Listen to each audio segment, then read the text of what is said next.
അന്തരിച്ച ഭാവഗായകൻ പി ജയചന്ദ്രന് വിട നൽകുകയാണ് നാട്. തൃശൂരിലെ പൊതുദർശനം പൂർത്തിയായി.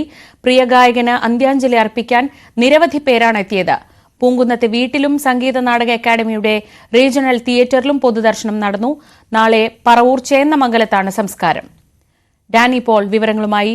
ഡാനി, തൃശൂരുമായി അഭേദ്യമായ ബന്ധമുള്ള പ്രിയപ്പെട്ട ഗായകൻ എങ്ങനെയാണ് ആ നാട് യാത്ര അയക്കുന്നത്? ഇനിയിപ്പോൾ തിരിച്ച മൃതദേഹം വീട്ടിലേക്ക് കൊണ്ടുവരികയാണോ ചെയ്യുക?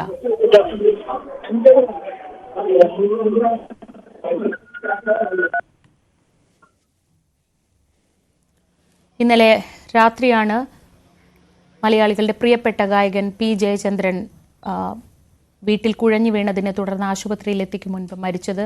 അദ്ദേഹം അർബുദ രോഗബാധയെ തുടർന്ന് ചികിത്സയിലായിരുന്നെങ്കിലും ഇടയ്ക്ക് വീണ്ടും പരിപാടികളിലൊക്കെ പങ്കെടുത്തുകൊണ്ട് നമ്മുടെയൊക്കെ ഇടയിൽ തന്നെ ഉണ്ടായിരുന്നു. ഡാനി ലൈനിലുണ്ട്.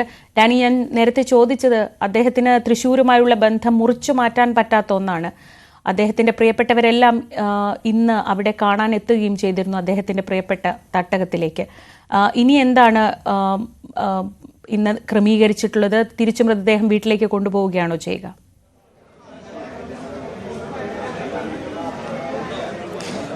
ഇപ്പോൾ അല്പസമയത്തിന് മുൻപ് ഇവിടെ സംഗീത അക്കാദമി ഹാളിൽ നടന്ന പൊതുദർശനം അവസാനിച്ചിരിക്കുന്നു. നമ്മൾ നേരത്തെ പറഞ്ഞതുപോലെ തന്നെ ഇത് സമയം കൃത്യമായിട്ട് മാറുന്നുണ്ട്, പല ഭാഗങ്ങളിലും സമയക്രമങ്ങൾ മാറുന്നുണ്ട്.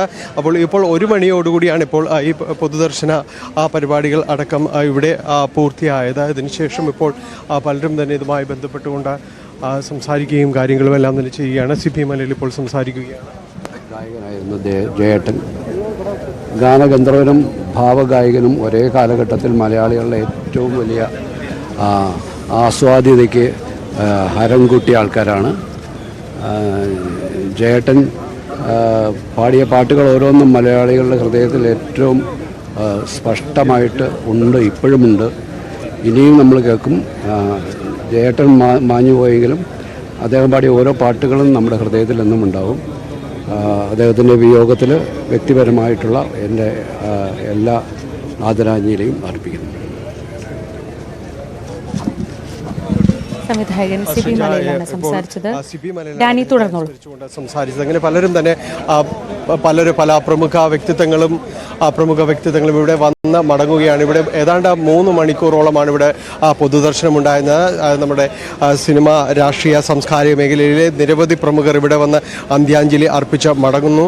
ഇവരെല്ലാവരും പറയുന്നത് അദ്ദേഹവുമായുള്ളൊരു ബന്ധം, ഇഴയടുപ്പം, ഇതെല്ലാം തന്നെയാണ് അവരെല്ലാം തന്നെ സൂചിപ്പിക്കുകയും ചെയ്യുന്നത്. തീർത്തും പാട്ടുകൾക്ക് അപ്പുറം പാട്ട് പോലെ തന്നെ വളരെ മാധുര്യമുള്ളതായിരുന്നു അദ്ദേഹത്തിൻ്റെ സൗഹൃദവും കാര്യങ്ങളും എല്ലാമെന്ന് എല്ലാവരും അനുസ്മരിക്കുകയും ചെയ്യുന്നു. അങ്ങനെയുള്ള ഒരു ഇഴയടുപ്പം ഇവിടെ വന്നു പോകുന്നവർ വെറുതെ ഇവിടെ അദ്ദേഹം പാട്ട് കേട്ട് വന്ന് കൂടുന്നവർ മാത്രമല്ല, അദ്ദേഹവുമായിട്ട് വ്യക്തിബന്ധങ്ങൾ, സ്വകാര്യ നിമിഷങ്ങൾ, വ്യക്തി നിമിഷങ്ങളെല്ലാം തന്നെ ഓർത്തെടുക്കാൻ കഴിയാവുന്നവർ തന്നെയാണ് ഇവിടേക്ക് എത്തിയത്. അങ്ങനെ ഈ സംസ്ഥാനത്തിൻ്റെ തന്നെ അങ്ങനെ ഒരു വലിയൊരു പരിച്ഛേദം ഇവിടെ വന്ന് അന്ത്യാഞ്ജലി അർപ്പിച്ച് മടങ്ങുന്നു. ഇപ്പോൾ 3 മണിക്കൂറോളം നീണ്ടുനിന്ന പൊതുദർശനം അത് അവസാനിച്ചിരിക്കുന്നു. ഇപ്പോൾ മൃതദേഹം കൊണ്ടുപോയിരിക്കുന്നത് അദ്ദേഹത്തിന് വസതിയിലേക്കാണ് കൊണ്ടുപോയിരിക്കുന്നത്. അവിടെ ഇനി അത് തുടരുകയും ചെയ്യും. പൊതുദർശനം അവിടെയും ക്രമീകരിച്ചിട്ടുണ്ട്.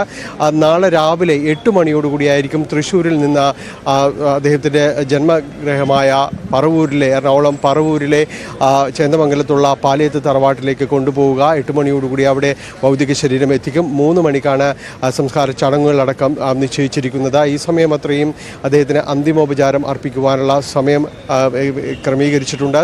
പൂർണ്ണ സംസ്ഥാന ബഹുമതികളോടെയായിരിക്കും സംസ്കാരമെന്ന് മന്ത്രി കെ രാജൻ വ്യക്തമാക്കുകയുണ്ടായിരുന്നു. മന്ത്രിമാരടക്കം നിരവധി പേർ ഇവിടേക്ക് വന്നിരുന്നു. ഇവരെല്ലാവരും അന്തിമോപചാരം അർപ്പിക്കുന്നു. നാളെയും ആശുപത്രിയിൽ നിന്ന് പി ജയചന്ദ്രന്റെ മൃതദേഹം വീട്ടിലേക്ക് കൊണ്ടുപോയത്. 2 മണിക്കൂറോളം വീട്ടിൽ പൊതുദർശനത്തിന് ശേഷമാണ് സംഗീത നാടക അക്കാദമിയുടെ റീജിയണൽ തിയേറ്ററിലേക്ക് എത്തിച്ചത്. ഇപ്പോൾ അവിടെയും പൊതുദർശനം പൂർത്തിയാക്കിയിരിക്കുന്നു. ഇനി വീട്ടിലേക്ക് തിരിച്ചു കൊണ്ടുപോവുകയാണ്. അവിടെ അടുപ്പമുള്ളവർക്കും വേണ്ടപ്പെട്ടവർക്കും എല്ലാം ആദരാഞ്ജലികൾ അർപ്പിക്കാനുള്ള സംവിധാനം ഒരുക്കിയിട്ടുണ്ട്.